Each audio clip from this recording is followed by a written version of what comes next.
আজ মোথাবাড়ির এসআইআর বিরোধী আন্দোলন করার জন্য 17 জন নতুন করে গ্রেপ্তার হয়েছেন। মুখ্যমন্ত্রী আজ দুটো খুব গুরুত্বপূর্ণ কথা বলেছেন। এক নম্বর, তিনি মালদার এই এসআইআর বিরোধী আন্দোলনকে সরাসরি দাঙ্গা বলেছেন।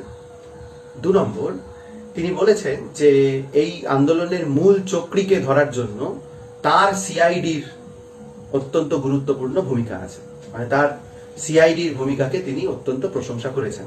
এছাড়া নির্বাচন কমিশন গোটা রাজ্যের জন্য যে নির্দেশিকা জারি করেছে তা হলো যে কোনো রকম আন্দোলন, জমায়েত, মিছিল, মিটিং করতে গেলে নির্বাচন কমিশনের পারমিশন লাগবে। এমনকি সিইও দপ্তরের সামনেও যদি কোনো জমায়েত করতে হয় সেটাও নির্বাচন কমিশনের অনুমতি নিয়ে হবে। অর্থাৎ নির্বাচন কমিশনের বিরুদ্ধে আন্দোলন নির্বাচন কমিশনের অনুমতি নিয়ে তবে করতে হবে, এই নির্দেশিকা তারা জারি করেছেন। তো মানে ব্যাপার হলো যে মানুষকে দুটো অপশন দেওয়া হয়েছে, যে হয় তুমি ভোট পর্যন্ত অপেক্ষা করো তারপর মরো, নয়তো এখনই তুমি মরো। মানে হাত পা বেঁধে দেওয়া হয়েছে, হাত পা বেঁধে রেখে দেওয়া হয়েছে, সময় মতো জবাই করা হবে।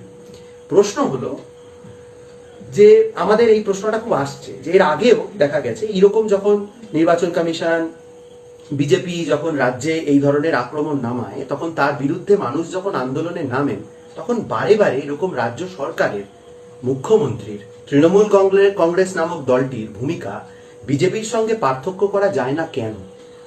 যখন এসআইআর বিরোধী আন্দোলনকে মুখ্যমন্ত্রী বলছেন দাঙ্গা, এর আগে বিভিন্ন রকম এসআইআর বিরোধী আন্দোলনের ওপর দমনপীড়ন হয়েছে পুলিশের,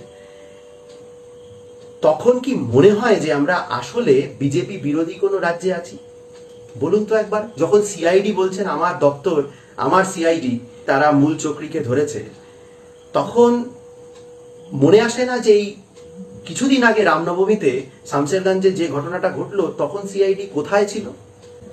মোফাক্কেরুল ইসলাম তিনি আন্দোলনে কয়েকটা বক্তব্য দিয়েছিলেন, জমায়েতের মাঝখানে দাঁড়িয়ে কয়েকটা কথা বলেছিলেন, কোনোটাই অসাংবিধানিক নয়।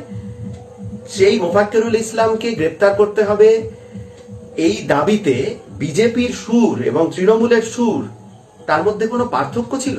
এবার বিজেপি তৃণমূল ছেড়ে দিন, তার বাইরে এসআইআর বিরোধী আন্দোলনকে দাঙ্গা, এই কথাটা বিজেপির কোনো নেতাও এখনো পর্যন্ত বলেছেন কিনা আমাদের জানা নেই।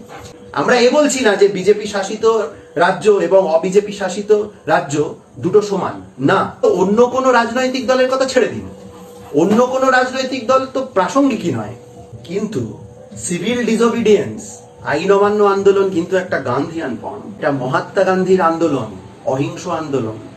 নির্বাচন কমিশন যদি মনে করে তাদের বিরুদ্ধে আন্দোলন করতে গেলে তাদের পারমিশন লাগবে, তাহলে এই সময়ের থেকে বড় সময় আর হতে পারে না একযোগে আন্দোলনে নামার। বাংলায়, ভারতবর্ষে কত জেল আছে দেখার আছে, এত মানুষকে ঢোকাতে পারে।